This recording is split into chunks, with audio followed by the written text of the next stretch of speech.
Hi guys! Kamusta kayong lahat? Rian Antonio po, your host, and welcome to my vlog. Ayan, welcome po para po din sa mga bago sa aking YouTube channel. At welcome back naman po para po din sa mga dati na nakasubscribe at patuloy na sumusuporta sa akin. Maraming salamat po.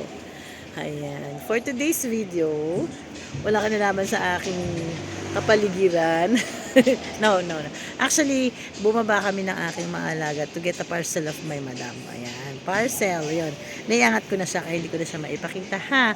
Pero, isa kasi sa struggle ng mga katulad ng OFW doon or kasambahay dito sa Hong Kong is parcel. Well, para lang din yan sa Pilipinas, di ba? Marami tayong mga online shopping, Shopee, ganyan, Lazada, ganyan, or mga online shops, ano. Dito din sa Hong Kong, usong-uso yan. At isa nga sa aking problema, or problema ko, o siguro hindi lang ako, marami din sa amin. Pero problema namin is kung saan namin lalagay yung mga parcel nila, madam, yan. Kasi katulad ko, I don't know kung pareho lang tayo ng mga amo, pero yung amo ko kasi meron silang ugali dito na they buy parang madamihan para mas mura, no? For example, one time nasira ni sir or nasira yung kawitan namin, no? Yung alam mo yung hinahangiran, di ba? So, imbis na bumili siya sa store ng isa, dalawa lang. So, bumili siya sa online, which is ang binili niya is 3 box yata. So, di ba? Sobrang dami.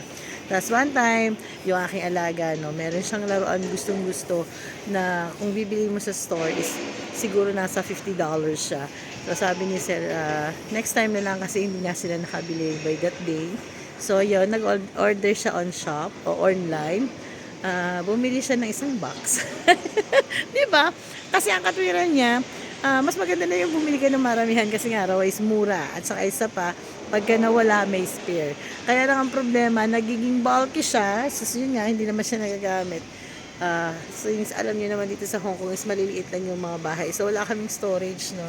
So ang usually nangyayari, yung sala namin puno-puno ng box, ganun. Sa kwarto ko na nagiging stock room na rin siya. Pero naman tayong choice kasi bahay naman nila yun. At saka sila naman yun, pera naman nila yun. So ang tanging magagawa ko lamang, itago siya kung hanggat maitatago ko siya. Ayusin siya hanggat maayos ko siya. Pero talaga, sa totoo lang, struggle ko yan. Lalo yung mga damit, alam niyo yun, yung sobrang dami ng damit. Pero kailangan pa nila ng damit. So, wala naman silang aparador. yun lang. Isa sa mga agonya paghihirap or isa sa challenges namin mga helper dito sa Hong Kong is yung mga parcel ni Madam at ni Sir.